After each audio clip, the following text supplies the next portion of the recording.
Auzubillahiminashaitanirrajim. Bismillahirrahmanirrahim. Dear students, I hope you all are fine and in the best conditions of your health.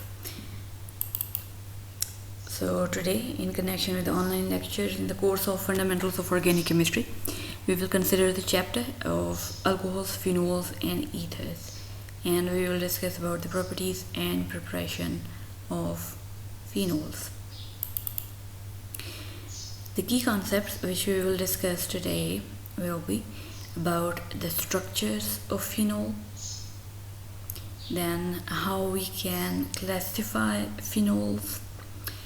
Also, since it's very important to discuss about the acidity of phenols, so we will compare the acidity of phenols and alcohols. Also, we will consider about how we can prepare phenols.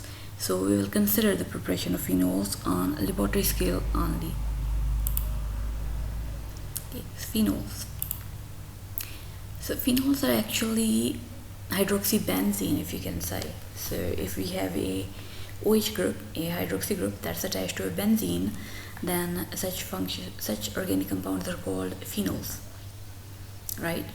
And phenols are formed when one of the hydrogen or more than one of hydrogen of an aromatic hydrocarbon is replaced by an OH group. So just replacement of a hydrogen with hydroxy group leads to formation of hydroxybenzene, which are commonly known as phenols. So we can represent phenols as C6H5OH, right? Or instead of writing C6H5, we can simply write PH. PH stands for phenyl, means a benzene, and OH stands for hydroxy group. So if a single OH is attached to a phenyl group, it means a benzene group, then such is the example of a simplest phenol. So phenol is also a common name as well as IUPAC name. So both are accepted by Commons naming system as well as IUPAC name system. So as far as the structure of phenol is concerned, right, so phenols, a simple phenol is based on a benzene ring, right, and we have a hydroxy attached to that. But suppose if we have more than one substituent attached on it, then it becomes necessary what is the relative position of the substituents. Right, so if you have only one OH group attached to a benzene ring, it is not important to specify which carbon hydroxy is attached to, because all the carbons on benzene ring are exactly the same, they are equivalent. However, if there are more than one substituent attached on the benzene ring, then relative position of the substituent in the substituted phenols becomes important. So the relative position of the substituent is described in terms of ortho, meta and para, right? So if two substituents are placed or present at 1,2 position, for example, if a substituent is present on a carbon and the next substituent is present on the adjacent carbon, then the relationship is ortho. However, if two substituents are present at carbon number 1 and carbon number 3, then such substituents are said to be meta to each other, right? However, if a substituent is present at position 1 and another is present at position number 4, then the relationship will be para to each other, right? So ortho describes that the substituents are 1,2 disubstituted. Meta means that relationship is 1,3, while para means the relationship is 1,4. Right? So as far as the classification of phenol is concerned, phenols are normally classified as monohydric phenols, dihydric phenols, trihydric phenols and polyhydric phenols, depending on whether they contain 1, 2, 3 or many hydroxy groups. For example, so this is the simplest phenol, right? So it has only one OH group, so it means that's monohydrate. So this phenol, also it's a phenol, but it has 2 hydroxy groups, so it's a dihydrate.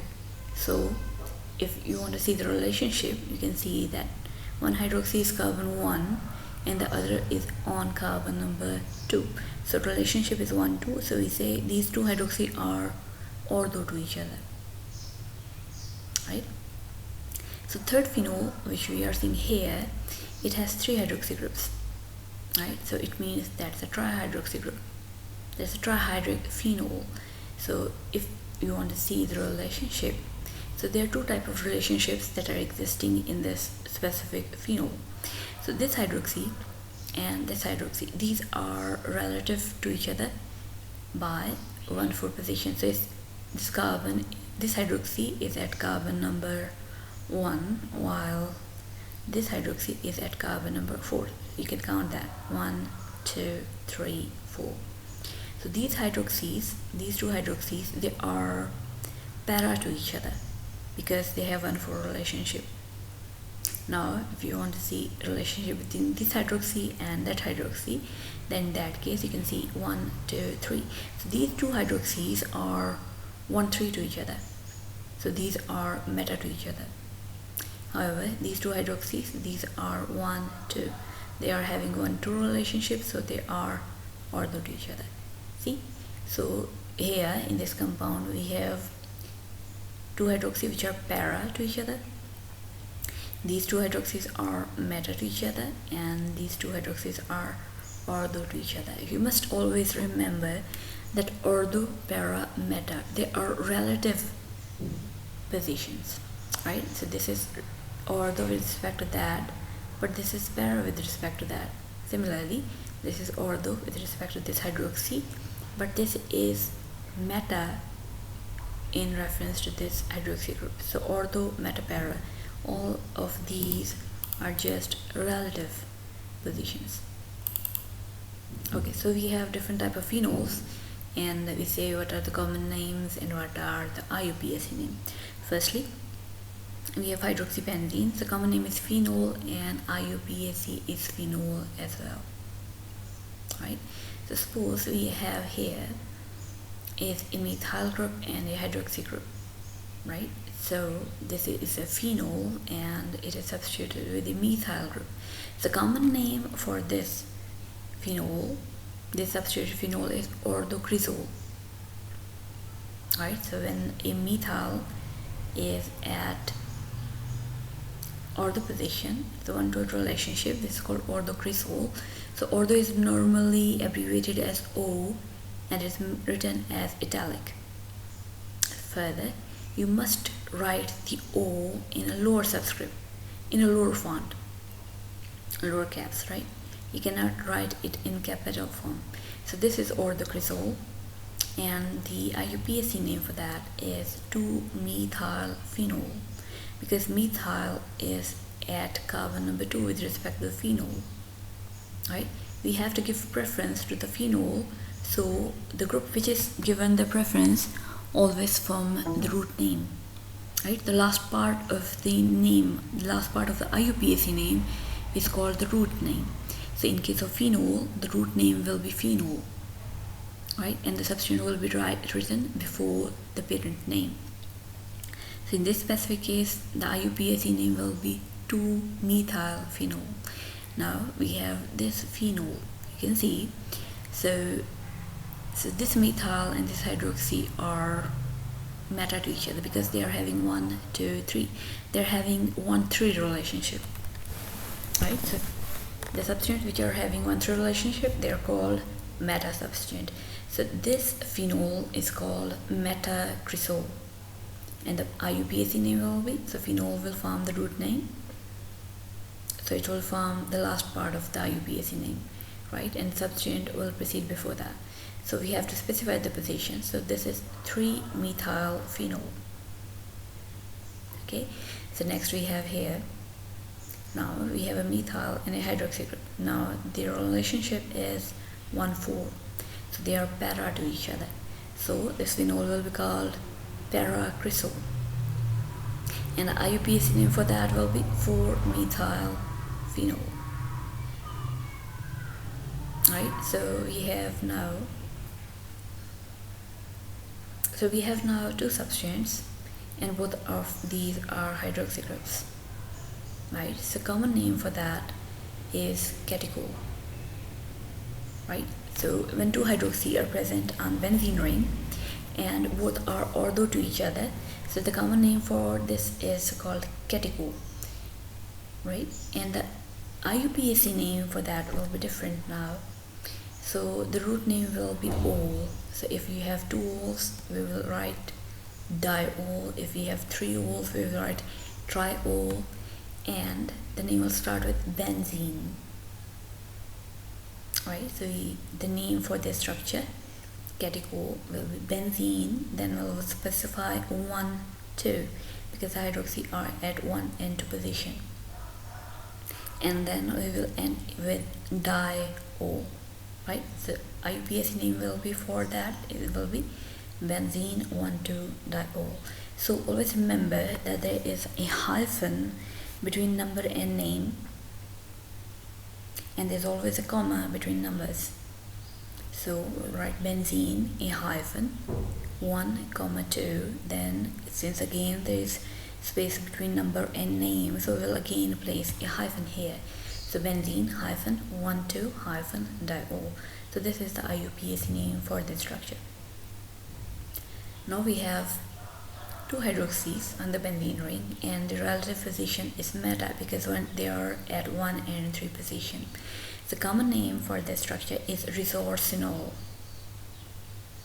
Right, and the IUPAC name for that will be, so we'll again write benzene in the start, then a hyphen, then position of the 2 substances, that's 1, 3, then again a hyphen and diol, because we have 2 hydroxy here.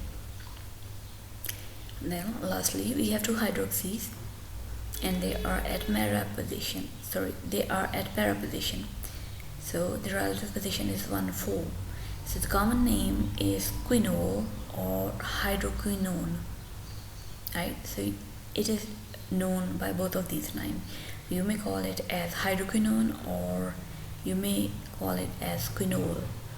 Right, this is a common name, and the IUPAC name will be benzene, then hyphen, then in relative position, that's 1, 4, diol.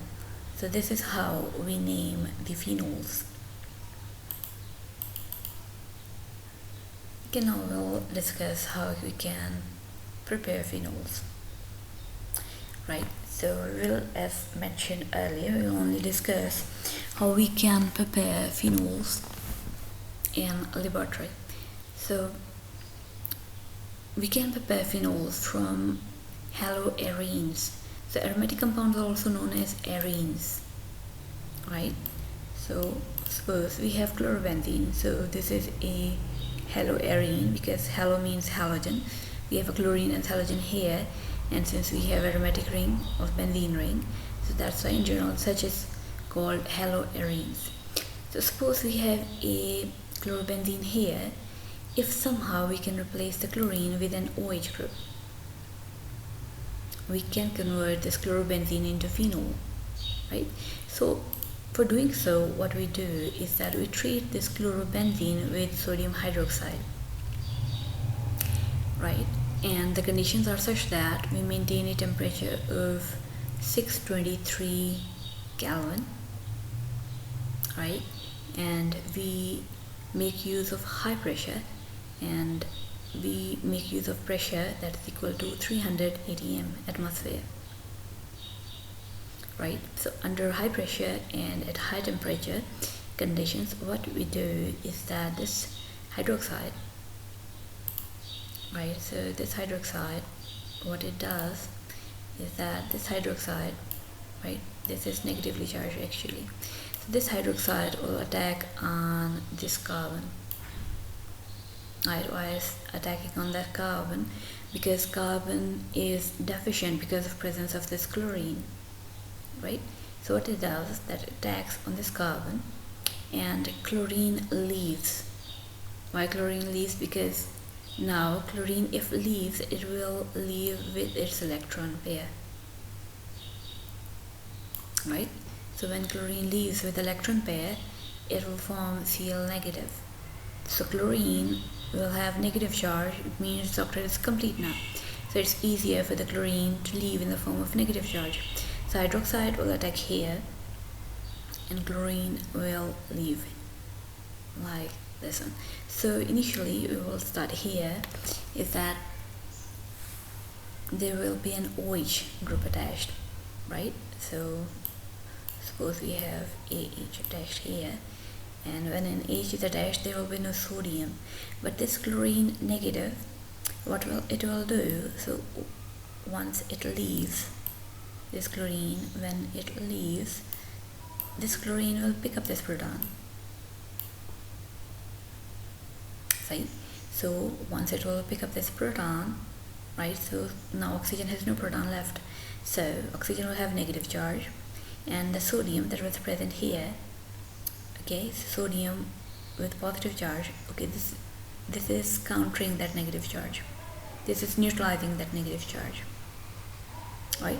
So there is sort of ionic bond between oxygen and sodium. That's what we'll do is that this HCl that will be produced by combination of this H and Cl, this will react with sodium phenoxide, right? So this ion with negative charge and a sodium attached, this is called phenoxide, right? So this is called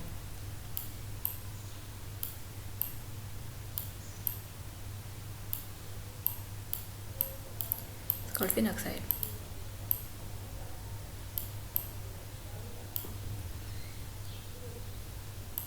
Right, so this is called phenoxide, and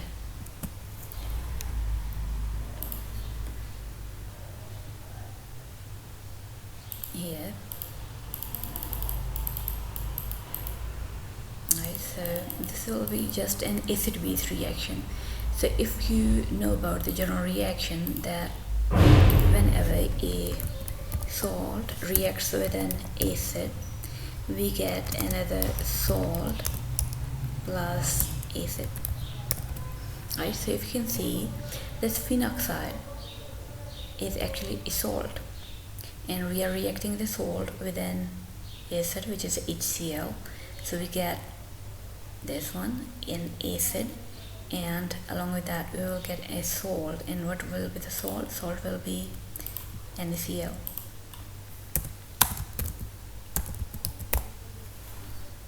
Right, so this is the general reaction. So what will be the general reaction is that, the general reaction is that we have a chlorobenzene, and the reaction of this chlorobenzene with sodium hydroxide will result in formation of this phenoxide ion, and the reaction is done at high temperature and high pressure. Alright, so this phenoxide ion, then it will react with HCl to form phenol, right? So in general, since sodium is just present in the medium but it's not taking part in any reaction, right? So since sodium is present in the reaction but it's not taking part in the reaction, sodium is said to be a spectator ion. Right, so those ions which are present in the reaction medium but they don't take part in the reaction, such ions are called spectator ions. So in this specific case, sodium hydroxide, the sodium is a spectator ion.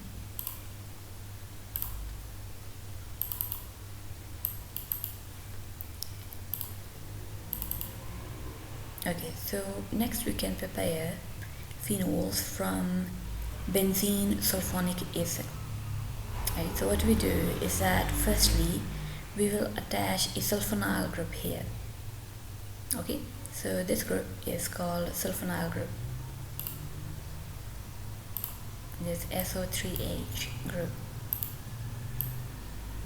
Okay, this is called sulfonyl group or sulphonic acid group, right? So this group is called benzenesulphonic acid. Right, so firstly we convert benzene into sulphonic acid, Then when we treat the sulphonic acid with sodium hydroxide, followed by treatment with H positive. H positive means that's an acid, right? So reaction of sulphonic acid with sodium hydroxide followed by treatment with an acid will result in formation of phenol, right? So it's important first to know that how we can convert this benzene into sulphonic acid. For that purpose we use oleum, right? So oleum is also called fuming sulfuric acid.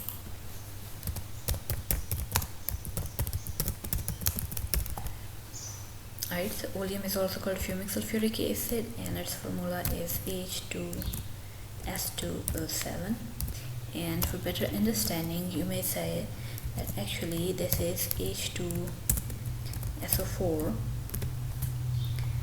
with sulfur trioxide gas. So this is oleum. You may call it as fuming sulfuric acid, formula H2S2O7, or you may say, if you can write the expanded formula, that it's actually sulfuric acid with sulfur trioxide gas trapped. Right, so what we do is that we react this benzene with this oleum, right, and we get this sulfonyl group, benzenesulphonic acid. So benzenesulphonic acid first formed will be reacted with sodium hydroxide. So what is the purpose of sodium hydroxide is that the sodium hydroxide, this OH negative, will attack on this carbon and result in loss of sulfonyl group. Right, here we are not discussing the exact mechanism actually. So this hydroxide group will attack and will result in loss of this sulfonyl group.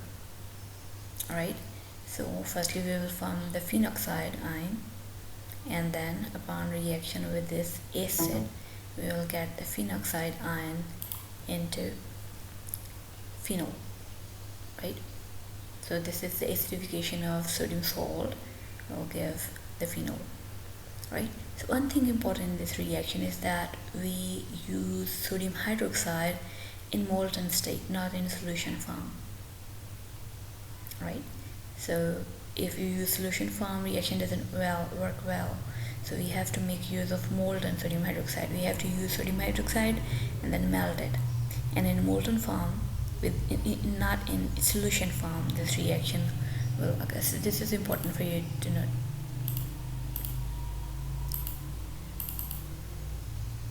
Okay. So another way in which we can prepare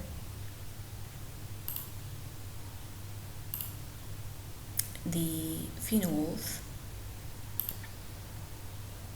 So we can prepare phenols from diazonium salts. So diamine 2 azo means nitrogen. So whenever any name ends with EM, IUM, right, always remember it means there is positive charge on the atom.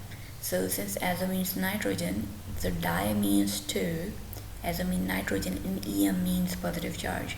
So we have two nitrogens, they are attached to each other, and nitrogen is having a positive charge, right? So when two nitrogens are attached with each other and we are having a positive charge on the nitrogen, such salts are called diazonium salts, right? So you may write them as nitrogen. Say you have two nitrogens here, see, and suppose we are having two nitrogens, they are bonded, and this nitrogen is bonded with someone else. So this nitrogen will have a positive charge here, right? So since there is positive charge, in order to neutralize this positive charge, we must have some negative charge. So negative charge is normally some halogen. So suppose we have a chlorine here, right? So this salt is with two nitrogens, mean diazo, and positive charge on nitrogen. That explains the EM. And this is neutralized by a negative charge, suppose a chlorine. So such are called diazonium salts, right? So diazonium salts are normally written as N2 because there are two nitrogens and Cl. Suppose we have a Cl here and we have positive charge on nitrogen and a negative charge on Cl, right? So diazonium salts are normally written like that,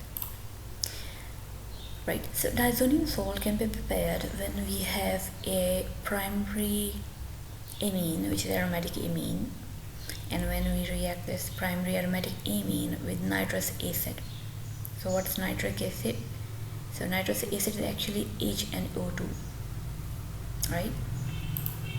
So this HNO2, this is called nitrous acid, and nitrous acid cannot be stored, it has to be produced during the reaction, right? So nitrous acid can be produced when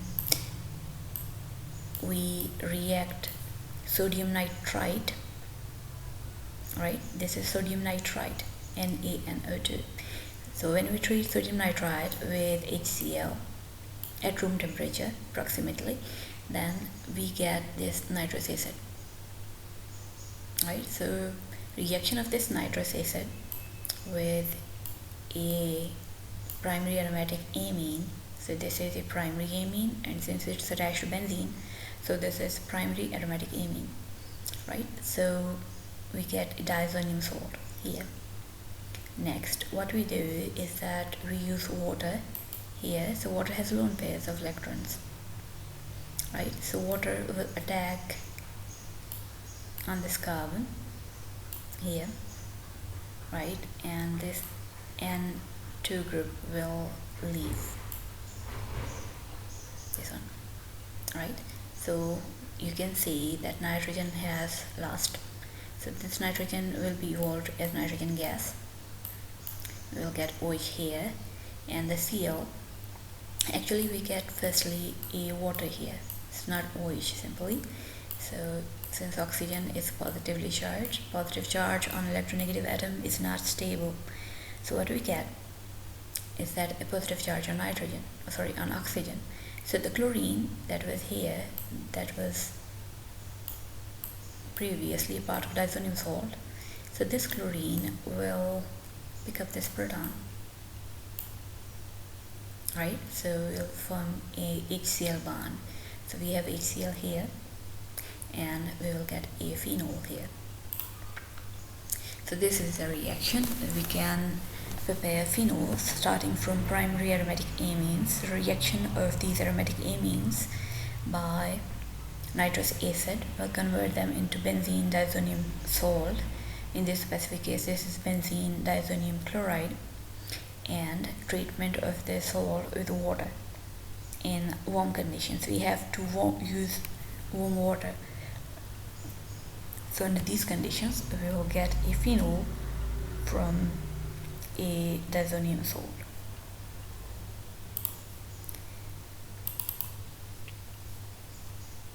So we can also prepare phenols from cumene. So what does we have cumene? Cumene is actually isopropyl benzene, right? So we have a benzene and we are having an isopropyl group. So this is an isopropyl group attached here, right? So isopropyl benzene is called cumene, right? So what we do is that we treat this cumene, isopropyl benzene, with oxygen in presence of air, right? So what we do is that we take cumene and expose it in open air. अपनी खुली हवा में इसे रख देना है. So what happens that this oxygen will insert in this carbon and hydrogen bond, right? So this oxygen will insert into carbon and hydrogen bond. What we do here, everything is same, just we have this oxygen which has been inserted into this carbon and hydrogen bond, right? So this is the peroxide. Whenever there is oxygen single bond in a molecule, always that's called a peroxide, right? So what we call is a cumene hydroperoxide, right?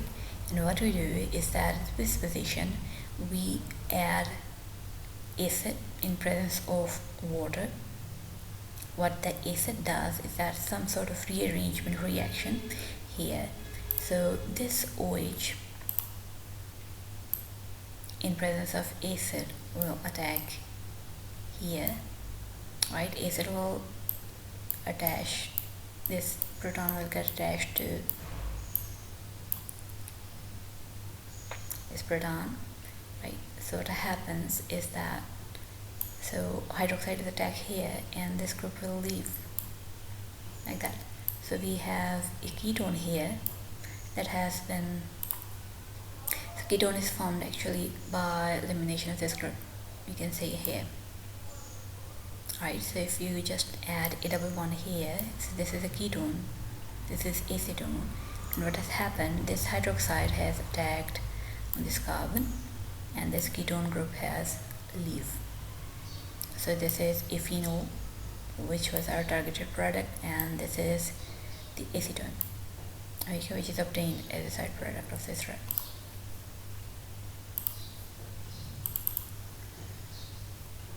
So far we have discussed about how we name the phenols, what are various type of phenols, why we make use of ortho, para and meta terms, how we can prepare phenols. So now we will consider acidity, since alcohols and phenols are very close to each other because there's just the change of an alkyl group or a benzene ring. So if an OH is attached to alkyl group, that's called alcohol, but when an OH is attached to benzene ring, that's called a phenol. That's just a difference in the nature of our group that's attached. So we will here compare the acidity of phenols and alcohol, and we say, and we'll see that what is the effect of acidity on properties. Right, so firstly we will discuss about the acidity of alcohols. Right, so what's called an acid? Acid is any species, here we'll use the general concept, any species that can donate a proton. Right, any species that can give up a proton will be called an acid. So alcohols are acidic due to presence of this OH bond, right? So the ease with which an alcohol can give this proton will be its acidity, right? इतने आसान से, इतने आराम से alcohol अपना proton जो है वो डोनेट कर सकेगा, उतना ही ज़्यादा वो प्रोटॉन एसिडिक होएगा. So we'll see about what factors increase the acidity of alcohols. Right, any group which is electron donating or electron releasing, it will do whatever. It will increase electronic density in oxygen. Let's see here. So suppose we have in our group, we have a primary alcohol, right? Primary alcohol because this carbon to which OH is attached, this is only attached to any further carbon here, right? So this R group is increasing the electronic density on this carbon. This carbon is increasing the electronic density on oxygen. So the bond between oxygen and hydrogen is becoming stronger. So if a bond is strong, it becomes very difficult to break the bond. अगर आपके पास एक bond है वो काफ़ी ज़्यादा strong है, उसको तोड़ने के लिए आपको ज़्यादा एनर्जी चाहिए. इसका मतलब ये है कि OH बॉन्ड ईजिली ब्रेक नहीं हो सकेगा. चूँकि OH बॉन्ड ईजिली ब्रेक नहीं हो सकेगा, इसका मतलब है कि donation of this proton is not easy. So acid strength decrease if you attach an electron donating group. So electron donating group is also called electron releasing group. So all alkyl groups, for example methyl, ethyl, propyl, etc., they all are electron donating group. So we can say that more the number of electron donating groups attached to the OH group, lesser will be the acidity. Right, so acidity strength decreases. So now we have a secondary alcohol here, right, because this carbon to which OH is attached, this carbon is further attached to two groups, so this is secondary alcohol. Now two groups are donating the electronic density on this carbon. So what will happen, this OH bond will become more stronger. Okay, so this is a little more stronger than this OH group. So we can say that acid strength of secondary alcohol will be more weaker than the primary alcohol. Now we see about tertiary alcohol. In case of tertiary alcohol, we have now three alkyl groups which are donating the electronic density. So these electronic density will be much more on this OH group. So it will become very, very hard for the OH to break this bond between oxygen and hydrogen, so this hydrogen cannot be donated. So the acid strength of the tertiary alcohol is very, very, very low as compared to primary and secondary alcohol. So this is the order of the acid strength. So primary, they are more acidic than secondary, and tertiary are the least acidic of all.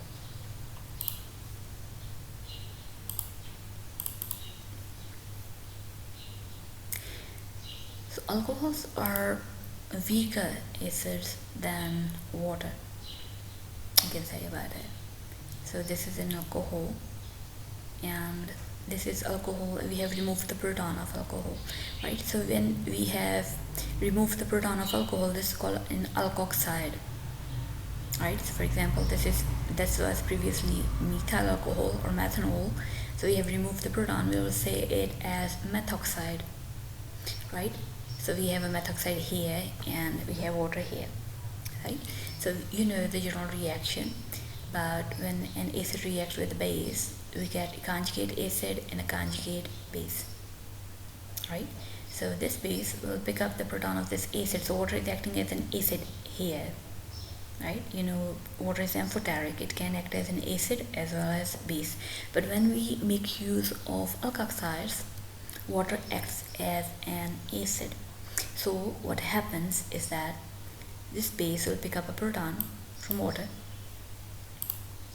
right? So this will pick up a proton from water, it will form an alcohol, right? So the base previously, when it pick up a proton, becomes conjugate acid. So the alcohol is become conjugate acid, and this is the conjugate base. So water, previously it was acid, now it will become base, but it will be called conjugate base, right? So water is better in donating the proton, right? So water is good acid, but alkoxide is a stronger base, right? So a base which is very stronger, its conjugate acid is very weak. So you can say that since alkoxide is a very stronger base, its conjugate acid, that's an alcohol, is a very weak acid, right? So this suggests that alcohols are weaker acids as compared to, so we're not comparing animals, we can say that alcohols are weaker acids because its alkoxide is a stronger base, right? So water is better proton donor, it's stronger acid than alcohol, right? The alkoxide is a better proton acceptor than hydroxide ions, which suggests that alkoxide is a stronger basis, right? So sodium ethoxide is more stronger than sodium hydroxide, and since the base is stronger, its conjugate acid is weaker. Therefore, the alcohols are weaker as compared to water. Now we'll consider about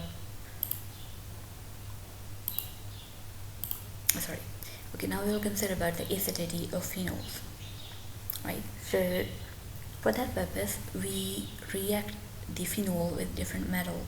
So you can react the phenol with sodium or aluminum, or we may also make use of sodium hydroxide, right? The hydroxide group in phenol is directly attached to the sp2 hybridized carbon of the benzene ring, right? So this oxygen will act as electron donating group, so it will increase the electronic density on the benzene ring because of resonance here. So we say that phenol is a very stable molecule because electronic density is circulating all over the ring here, right? Let's go on the next slide. Okay, so what we do is that when we react sodium hydroxide or sodium or aluminum with a phenol, right, that indicates that the ion that's formed is very, very stable. This phenoxide ion is very stable. Since phenoxide is very stable, it will be formed much more. So there's a general concept that things that are more stable are formed to more extent. So since phenoxide is more stable as compared to phenol here, so phenoxide will be formed more. You can say that in phenoxide there is no bond with proton. So phenoxide can be only formed when we lose a proton, So that's simple. You can say that phenols are stronger acid. Why they are stronger acid? Because after losing proton, the phenoxide ion formed is very stable. Right?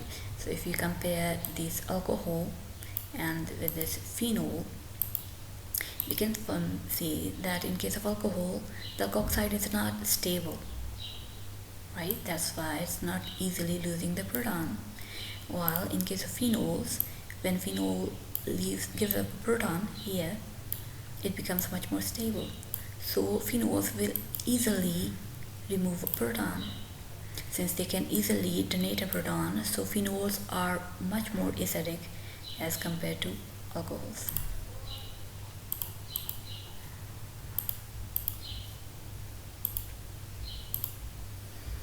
Okay, now we'll consider about which factors increase the acidity of phenols.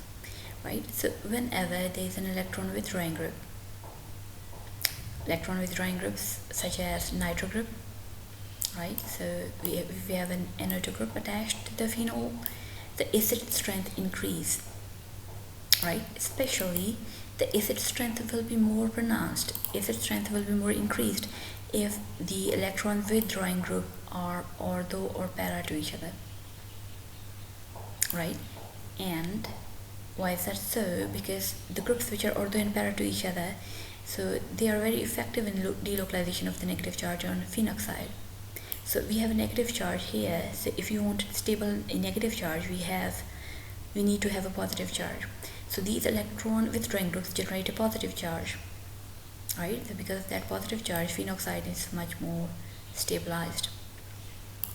However, if we have electron with donating groups or electron releasing groups like alkyl groups, right, in such cases, since we already have a negative charge in the form of phenoxide ion, and the electron releasing group also produce negative charge, so negative charge will not stabilize a negative charge. So the presence of electron donating group or electron releasing group will decrease the acid strength. For example, you can say if we have cresol, cresol, orthocresol, metacresol or paracresol, since we have a electron donating hydroxide group in addition to the hydroxide of the phenol, so if in cresols we have a methyl group, so methyls are electron donating, so the electron donating group will increase electronic density on the benzene ring, and the phenoxide ion thus formed is also negative charge. So there are two negative charge on the system, so acid strength will decrease. So in general, we can say that if we want to increase the acidity of phenol, we have to attach substituents which are electron withdrawing, right? And if you want to decrease the acid strength, you have to attach substituents which are electron releasing, electron donating.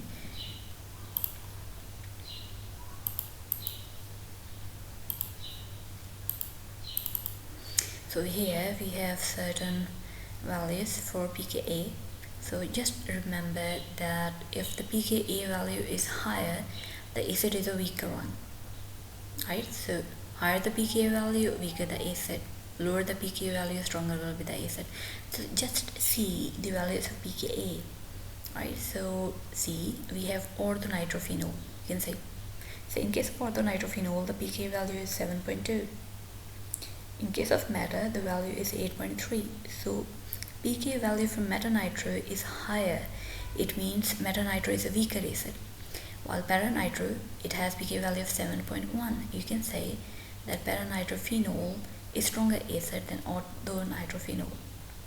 Now we have phenol. So phenol, in case of phenol, the pKa value is 10.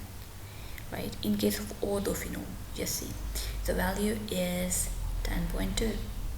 See, the pKa value is increasing, means acid strength is decreasing. Then in case of meta, the value is slightly lower, it's 10.1. In case of para, the value is 10.2. Increase means acid strength is decreasing. And in case of we have ethanol, as an alcohol, just compare the pKa of alcohol. The pKa of alcohol is 15.9.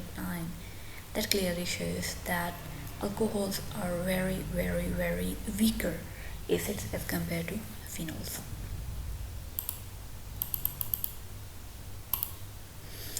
Okay, so that's all for the lecture. I hope you have understood about what about the acidity of phenols, how we can prepare alcohols, or how we can prepare phenols, how we classify the phenols as monohydric, trihydric, etc. So as part of the quiz for this lecture, we have to arrange the following alcohols and phenols in order of their increasing strength. Right? So we have propanol, propanol, we have 2,4,6 trinitrophenol, then we have 3-nitrophenol, 3,5-dinitrophenol, phenol, and 4-methylphenol. So we have different alcohols and phenols, and your task is that you have to arrange the following compound in order of their increasing strength, and you have to give the justification of why you are suggesting this arrangement. Thank you.